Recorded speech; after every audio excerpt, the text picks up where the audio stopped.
মালদা হোক কিংবা দিনাজপুর, দাদু নামে পরিচিত সকলের কাছে। ভোর হতেই দাদুর খোঁজে হাজির হয়ে যান সকলে। কিন্তু কেন? শুনুন। মাত্র 2 টাকায় মিলছে দাঁত পরিষ্কার করার ব্রাশ। ভোর থেকে শুরু হয় বিক্রি। ব্যাপক চাহিদা মাত্র 2 টাকার ব্রাশের। সাধারণ মানুষ লম্বা লাইন দিয়ে দাঁড়িয়ে কিনছেন এই ব্রাশ। আসলে এই 2 টাকার ব্রাশ হচ্ছে নিম গাছের ডাল। গ্রামে বহু মানুষ এখনো কচি নিম ডাল দিয়ে দাঁত পরিষ্কার করেন, কিন্তু আধুনিক এই যুগে শহরে তেমন আর পাওয়া যায় না নিম ডাল।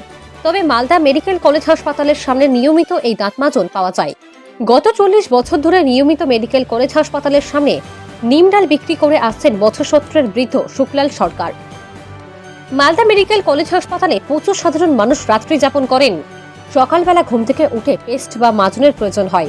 মালদা মেডিকেল কলেজ চত্বরে ভোর থেকেই শুক্লাল বাবু বিক্রি শুরু করেন নিম ডাল।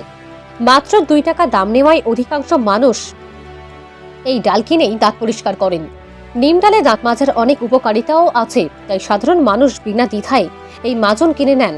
মালদার বিশিষ্ট দন্ত চিকিৎসক একে সাহা বলেন, নিমের ডাল দিয়ে দাঁত পরিষ্কার করা ভালো।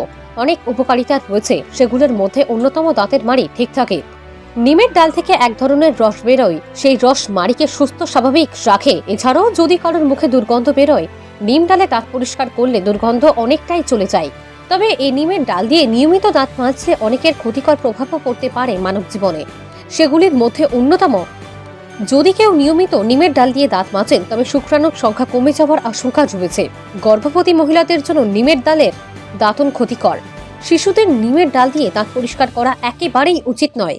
তবে চিকিৎসকদের মতে দাঁত ভালোভাবে পরিষ্কার করার জন্য ব্রাশ সবচেয়ে উপকারী, কারণ এই ব্রাশগুলি দাঁত পরিষ্কার করার জন্যই তৈরি করা হয়। মুখের বিভিন্ন প্রান্তে অনায়াসে প্রবেশ করানো যায়। মালদা থেকে উজ্জ্বল পালের রিপোর্ট, নিউজ টাইম 24x7।